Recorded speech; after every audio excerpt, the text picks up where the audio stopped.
Hi guys! Happy Sunday! Dito kami sa Ang daming mga paninda ng ating mga kabayan. Oh. Hi! Dito. Ayan, may adobo with rice. Pinapit. Hello guys, pagkatapos kong kinuha yung in-order kong damit, saka bumili na din ako ng Pinoy products ba, kasi magluluto ako ngayon. Pupunta ako sa bahay ng kaibigan ko kasi maihatid lang ako. Papunta na ako dun sa sakayan ng tramway. Ayan, naglalakad ako dito. Ito yung way papunta dun sa sakayan dito sa May Oniri. Ayan guys. Ayan yung mga ko, bit-bit ko. Yun yung mga na nabili ko at saka yung in-order kong damit nandyan. Ang bigat.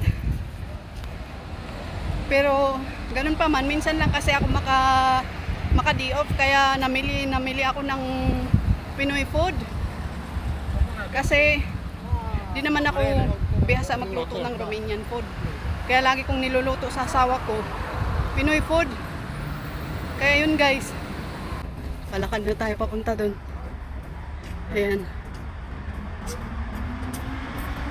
Peaceful lang masyado pag pag umaga pa. Di pa ganong yung daan, puno. Yan guys, ito lang yung view ng way ko. Oh. Ayan.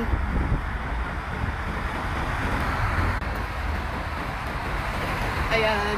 Kahit wala tayong trabaho guys, meron pa rin akong trabaho kasi nagluluto pa din ako sa bahay. Yun ang pagluluto. Ayan. Magantay muna ako ng tramway guys. Naka-apat na tramway pero hindi pa dumating yung 16. 16 kasi yung sasakyan ko papunta dun sa bahay ng kaibigan ko. May ihatid lang kasi ako.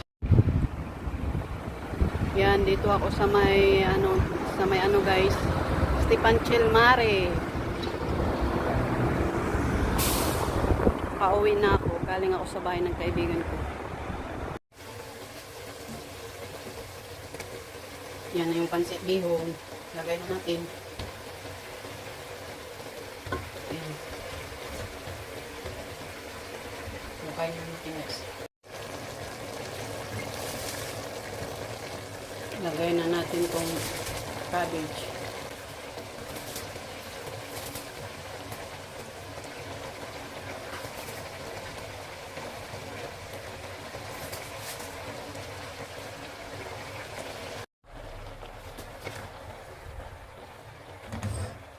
Yan na guys, ang pansit.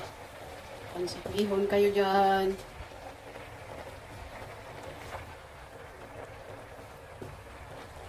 Masarap ang pansit kung maraming sahog. Kaya dinamihan ko ng sahog. Puro gulay. Ilagyan ko din ng manok kaso hindi ganong madami kasi heavy na masyado pag may manok, pag may meat.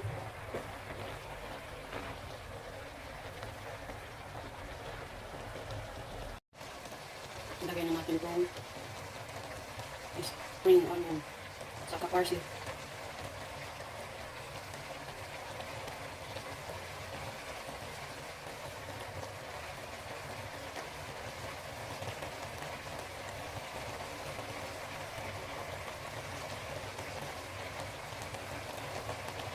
Yan na siya guys.